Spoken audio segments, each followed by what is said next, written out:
वैदिक काल में जो विवाह थे वो कैसे होते थे, मतलब कि यहाँ पे जो मनुस्मृति है, ग्रंथ है, मनुस्मृति के अनुसार 8 प्रकार के विवाह थे।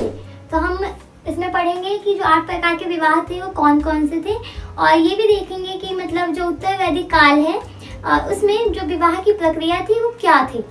तो जो विवाह था उस टाइम पे विवाह एक धार्मिक प्रयोजन माना जाता था, यानी कि जो उत्तर वैदिक काल है उस टाइम पे विवाह को एक धार्मिक प्रयोजन के रूप में माना जाता था।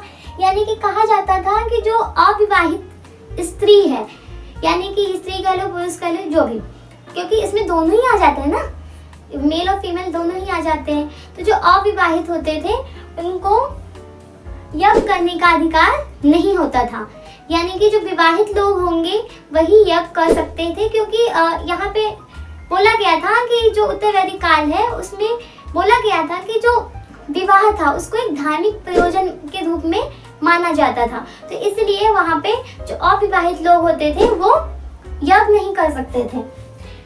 स्त्री पुनः विवाह कर सकती थी, यानी कि जो स्त्री है यानी एक से ज्यादा 2 शादी, मतलब अगर उसके हस्बैंड की डेथ हो गई तो विधवा पुनः विवाह जिसको बोलते हैं वो कर सकते थे।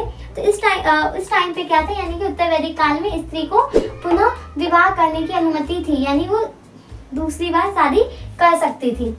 विवाह सजातीय था और तथा अंतर जातीय विवाह भी होते थे, यानी कि जिस वर्ग की, जैसे किसी लड़की की शादी होती है तो हो सकता था कि जो उसका जो वर्ग पक्ष होगा वो उसी कैटेगरी का हो, या फिर अदर कैटेगरी का भी हो सकता था, श्रेणी में मतलब अलग कास्ट का हो सकता था, क्योंकि कास्ट तो था नहीं, वर्ण व्यवस्था था।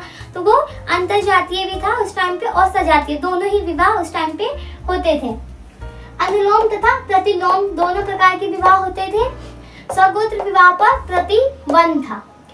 युवावस्था प्राप्त होने के बाद ही शादी की अनुमति थी, यानी कि जब कोई लड़की हो या फिर लड़का हो, जब वो अपना युवावस्था प्राप्त कर लेता था या कर लेती थी, जब वो यंग हो जाता था या हो जाती थी, यहाँ पे मैं इसलिए ऐसे बोल रही हूँ क्योंकि वो फीमेल भी हो सकती है और मेल भी हो सकता है, दोनों ही हो सकते हैं। तो इस कंडीशन में जो भी थे वो जब यंग हो जाते थे और युवावस्था को प्राप्त कर लेते थे तब उनका विवाह होता था, यानी कि बाल विवाह वर्जित था, बाल विवाह नहीं होता था। इसके साथ ही विधवा विवाह भी वहाँ पे उस टाइम पे उत्तर वैदिक काल में विधवा विवाह भी संपन्न होते थे। मनुस्मृति के अनुसार 8 प्रकार के विवाह होते थे, और अभी भी मनुस्मृति ग्रंथ है, अभी भी है, उसमें भी विवाह का जो है प्रकार है वो 8 प्रकार से दिया गया है। और हम देखते हैं कौन कौन से प्रकार है, जैसे ब्रह्मा विवाह, देव विवाह, आर्य विवाह, प्रजापत्य विवाह, असुर विवाह, गंधर्व विवाह, राक्षस विवाह, पैशाच विवाह। 8 तरीके के होते हैं। जैसे जो ब्रह्मा विवाह है, दहेज सहित उसी श्रेणी के पुरुष के साथ जब कन्या का विवाह होता था, यानी कि जिस श्रेणी में कन्या है उसी श्रेणी का उसका वर पक्ष होना चाहिए, यानी कि जिससे उसकी शादी हो रही है वो भी उसकी श्रेणी में ही आना चाहिए। और दहेज के साथ विवाह होता था, यानी कि उस टाइम पे भी दहेज लिया जाता था। देव विवाह जो था यज्ञकर्ता पुरोहित के साथ कन्या का विवाह था, यानी कि जो यज्ञकर्ता पुरोहित होते थे यानी जो पुजारी होते थे उनके साथ कन्या का विवाह किया जाता था।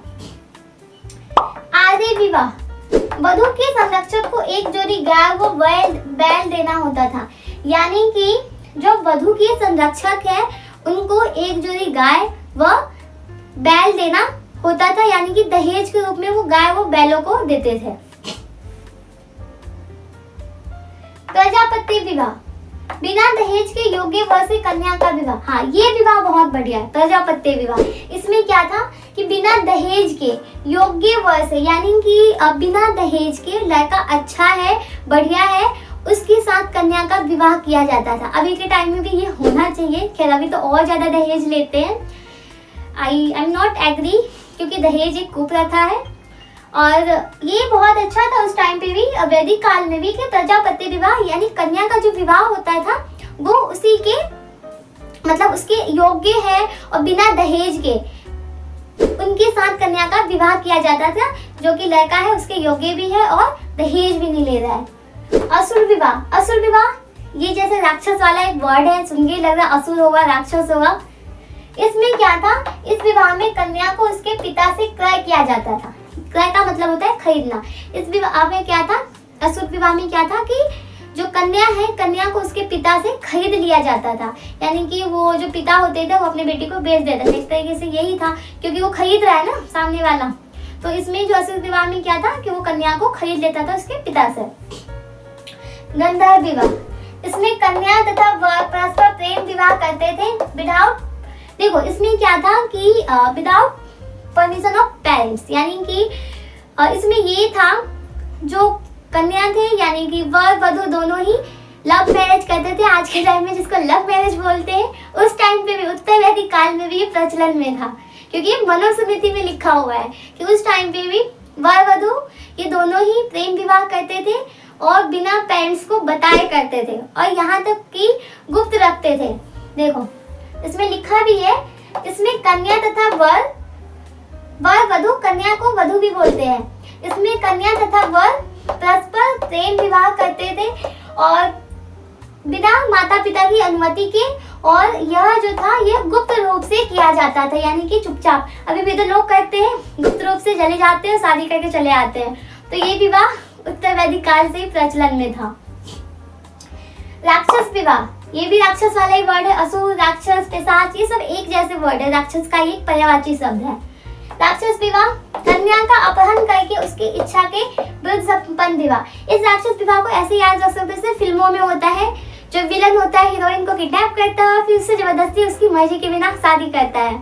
इस तरीके से क्या है, राक्षस विवाह, कन्या का अपहरण किया जाता था और उसकी इच्छा के बिना उससे शादी की जाती थी, उसको बोलते हैं राक्षस विवाह।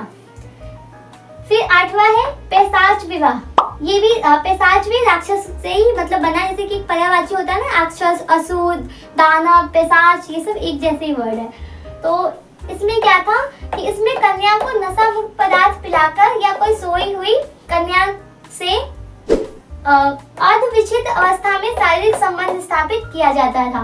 तो इसमें भी फोर्सफुली वो कर रहा है, जो कि ये सही नहीं है। तो ये थे मनुस्मृति के अनुसार 8 प्रकार के विवाह।